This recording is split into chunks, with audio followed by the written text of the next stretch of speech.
Bom dia a todos, bom dia professora Elza, professor Enio. Agradecer imensamente o convite da CCR para estar aqui hoje com vocês.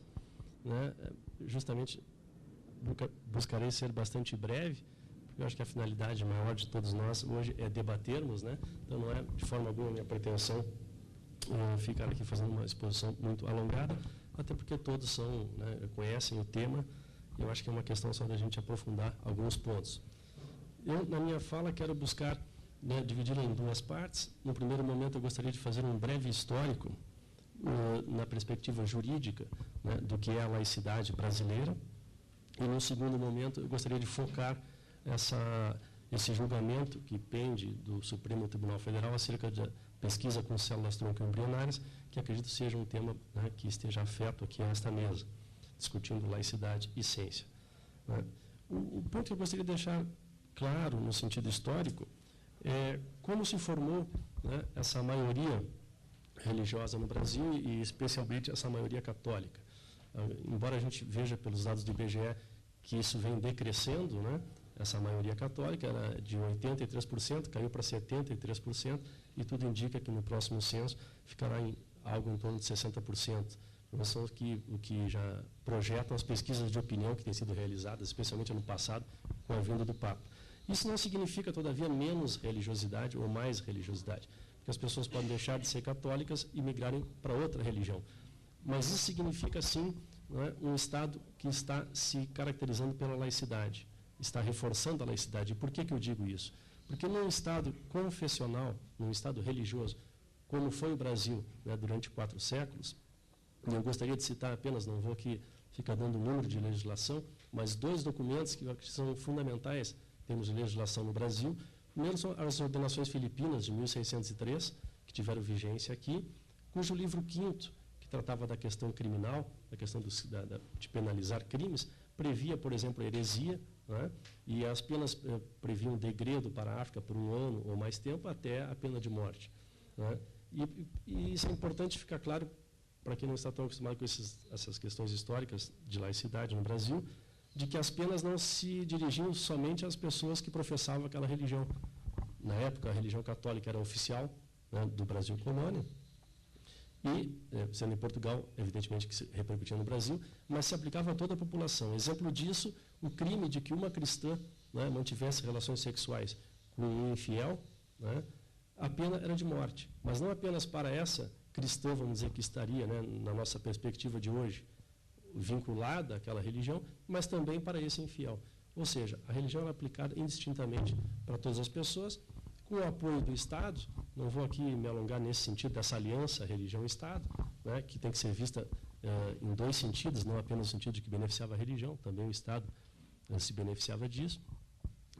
E um outro documento que eu queria trazer diz respeito às Constituições primeiras do Arcebispado da Bahia, de 1707, cuja importância também é fundamental, na medida em que estabelecia, vamos dizer, os nossos usos, os nossos costumes, e eu gosto de pensar que essa legislação, ela forjou a nossa cultura religiosa em grande medida.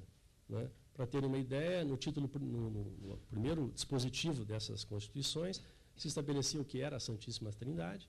No artigo 2º já se estabelecia a obrigatoriedade do ensino da doutrina católica, e interessante que não é o ensino da doutrina católica na escola, mas sim pelos pais, pelos mestres, pelos senhores, pelos amos. Quer dizer, inclusive havia detalhadas instruções com relação aos escravos, como fazer. Então, trazendo esses 2 documentos, eu estou falando aqui de alguns séculos da nossa história, de como foi imposta, como foi obtida essa hegemonia de uma determinada religião na nossa sociedade. E por que eu vou dizer isso? Porque, mais adiante, com o advento do Império e a Constituição de 1824, a Constituição Imperial, a gente vai ver uma nuance nessa hegemonia, quando se passa, então, a tolerar os outros cultos, o que a gente chamaria assim de uma liberdade religiosa incipiente, se passa a tolerar os outros cultos, desde que clandestinos, ou seja, os templos não podiam ter aparência exterior de templo. Então, evidentemente que isso, se por um lado é benéfico, a pessoa deixava de ser morta ou punida por exercer outra religião, Por outro lado, continua havendo uma hierarquia entre as religiões. E esse é um tema muito caro, a laicidade, né? Vai ver a questão da igualdade de direitos e a igualdade, né, de tratamento por parte do Estado. Então, essas outras religiões ficaram durante mais praticamente um século, né, como sendo religiões inferiores, ou não sendo a verdadeira religião. Somente em 1890 ou 1889, né, com o advento da República, e através de um decreto de 1890, é que vai haver a separação Estado e Igreja no Brasil. E em 1891, com a Constituição, eu diria assim, esse é um marco histórico. E se a gente pensar a laicidade como democracia, né, onde se pode medir indicadores, onde se pode pensar mais ou menos democrático, mais ou menos laico, eu diria que em 1891, normativamente falando, né, seria o ápice da nossa laicidade, com realmente uma separação bastante radical entre Estado e Igreja, com assistência religiosa fora dos quartéis, fora das Forças Armadas, com a escola pública laica, com o casamento somente civil, né, e assim por diante, uma série de medidas secularizantes que determinam, nesse momento, né, um aspecto normativo, uma laicidade bastante forte, bastante acentuada. E por que eu insisto no aspecto normativo? Porque, evidentemente, que isso tem um peso grande, né, uma Constituição que regula, que ordena, né, que ilumina o nosso ordenamento jurídico como um todo, e à luz da qual, por exemplo, os magistrados têm que decidir, os legisladores têm que também fazer as leis, mas não bastava, evidentemente, depois de 4 séculos de uma hegemonia, né, católica, uma religião única, né, ainda que amenizada pelo Império, mas mesmo assim continuava sendo a religião favorecida, porque durante o Império a Constituição frisou que a religião católica continuava sendo a religião oficial. O que nós vamos ter nesse quadro é que não basta, do dia para a noite, né, um novo ordenamento jurídico vir, não vai mudar, evidentemente, a sociedade, não vai mudar a maneira de pensar. Mas, não bastasse isso, a nossa laicidade sempre vai sofrer alguns reveses, eu poderia dizer. E começam, desde logo, com a Revolução de 30 com Vargas. Claro que eu estou aqui simplificando, né? Teria muito mais nuances.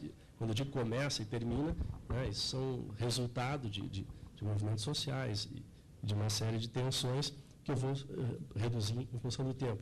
Mas em 1930, com a Revolução e a chegada de Vargas ao poder, já em 1931, através de decreto, isso juridicamente é muito interessante, porque se a Constituição dizia que o ensino era laico, né, como poderia, através de um decreto, se restabelecer o ensino religioso nas escolas.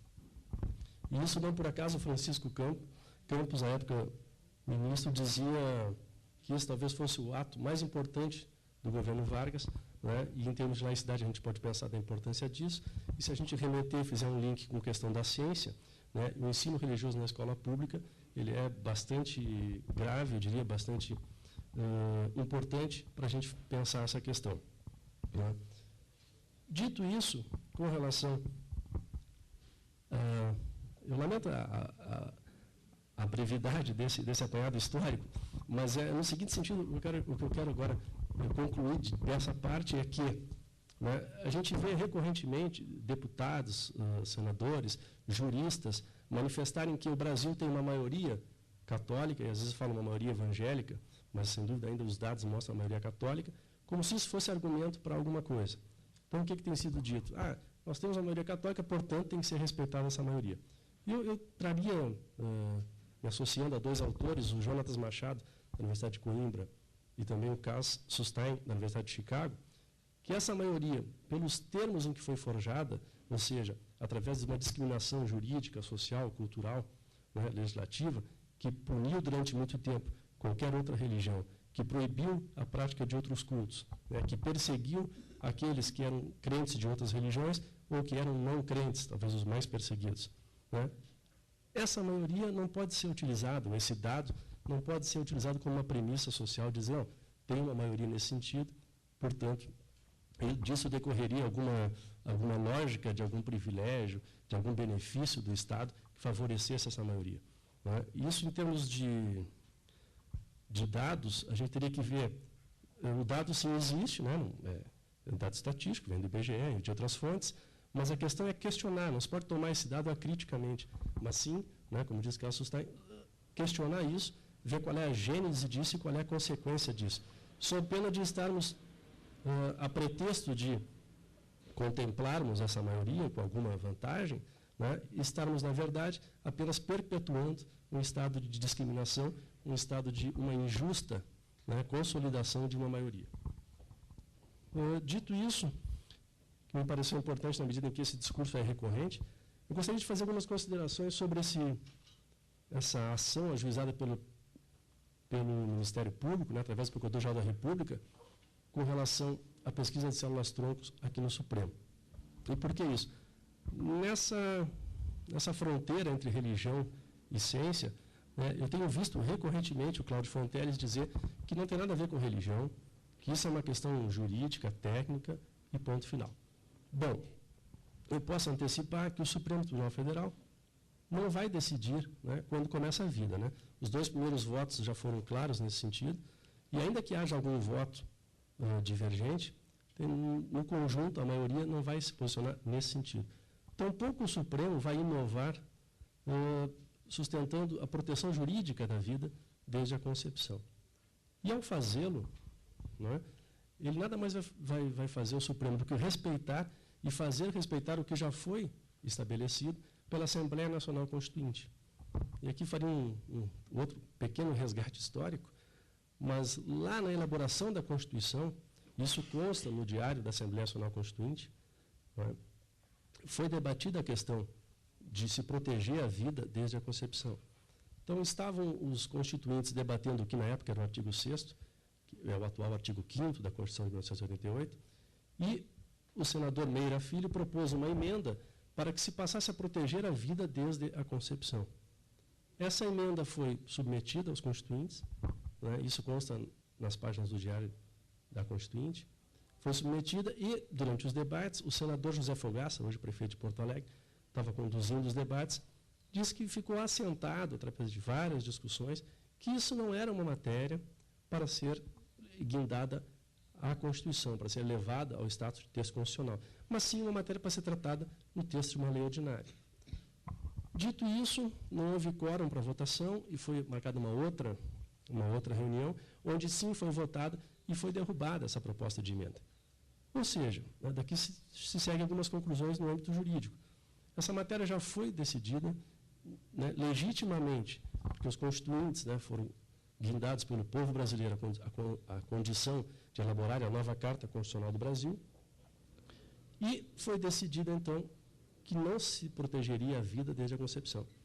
Aí alguém pode pensar, e o Cláudio Fonteles sustenta, que o Pacto São José da Costa Rica, artigo 4º, a cláusula em geral, protege desde a concepção. Bom, isso tudo já foi objeto de exame, simplificando aqui, mas já foi objeto de exame pela Comissão Interamericana de Direitos Humanos, que diz que tanto a Declaração de Direitos Humanos, de 1948, de Bogotá, quanto a Convenção da Costa Rica, de 1969, não protegem a vida desde a concepção, e num caso específico, onde se tratava de discutir se o aborto violava o direito à vida. E já em 1981, isso que é um dado interessante, a Comissão Interamericana de Direitos Humanos, em 1981, já disse que o direito ao aborto não viola o artigo 1º da Declaração, né, que era o que estava em pauta, vamos dizer, e na fundamentação também disse que não viola o artigo 4º da Convenção da Costa Rica, embora os Estados Unidos não fossem signatários desse pacto. Os Estados Unidos, que estava sob julgamento, não é signatário do pacto. Mas, nos fundamentos, a comissão também disse isso. Isso foi em 1981. A nossa Constituição é posterior a isso, é de 1988. Ou seja, os constituintes, quando deliberaram sobre a matéria, já tinham conhecimento dessa decisão, já tinham conhecimento da decisão da Suprema Corte Americana de 73, enfim, estavam bastante familiarizados com o tema, e não se pode, de forma alguma, atribuir à atual redação do artigo 5º a alguma imprecisão técnica. Então, o que se pode concluir disso, né, e com isso eu vou encaminhando aqui ao final da minha fala, o que se pode concluir é que o Cláudio Fonteles pretende que a sua crença pessoal, e eu diria que religiosa ou filosófica, não faz muita diferença, não passa de uma crença pessoal, né, o desejo ardente, o desejo, eu diria, incontrolável, em se tratando de um Procurador-Geral da República, mas ainda assim pessoal e de ordem religiosa ou filosófica, possa alterar o que ficou decidido pela Assembleia Nacional Constituinte. Né? E o que o Supremo dirá é que a fé não remove a Constituição. Né? O dispositivo foi elaborado legitimamente, não pare a dúvida quanto a isso. Eu acho interessante porque aqui eu acho que vem assim o que nos toma, né, o foco desse seminário, me parece, é a questão de a expressão pode ser chula, mas essa religião, essa religiosidade travestida de ciência, né? É a pretensão de dizer, não, imagina, eu seria incapaz de, como procurador, ou diria eu como magistrado, né, me valer de convicções pessoais. Todavia, traz argumentos que são insustentáveis, são fragilíssimos, pensando num aluno de graduação em Direito. Se nós formos pensar num Procurador-Geral da República, eles são realmente risíveis, né? Todavia colocados com uma aura de seriedade, com uma aura de cientificidade. Né? E é isso, não tomando tempo dos senhores, agradecendo pela oportunidade.